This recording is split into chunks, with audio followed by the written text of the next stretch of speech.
Diduga mengalami remblong, sebuah truk bermuatan papan triplek terguling setelah menabrak sejumlah kendaraan dan warung yang berada di turunan Jalan Moh Ihsan, Semarang, Jawa Tengah. Tidak ada korban jiwa dalam peristiwa tersebut, namun kernet truk mengalami luka parah karena terjepit kabin truk.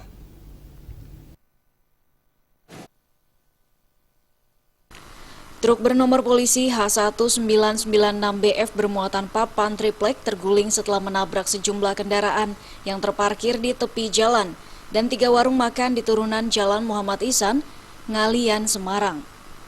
Akibatnya kernet truk yang diketahui bernama Karsudi 30 tahun terjepit di dalam kabin truk.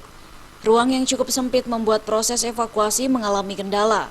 Petugas Basarnas harus bekerja keras karena posisi korban terjepit di antara kabin truk dan pohon saat melintas di turunan Silayur Ngalian, Semarang.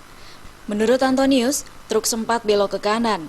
Namun karena ramai, sopir truk berusaha banting setir ke kiri dengan membunyikan klakson hingga warga yang berada di dalam warung berlarian keluar menyelamatkan diri.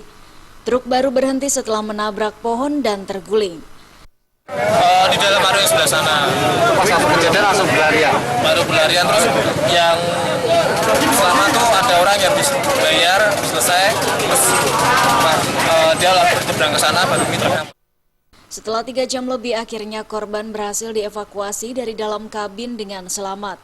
Selanjutnya, korban dibawa ke rumah sakit untuk mendapatkan perawatan. Kendala utama yang pertama adalah dia menabrak pohon. Pohon itu sebagai jepitan utama juga kepada korban, sehingga kami melakukan pertolongan dengan confined space atau ruangan yang sangat terbatas sekali.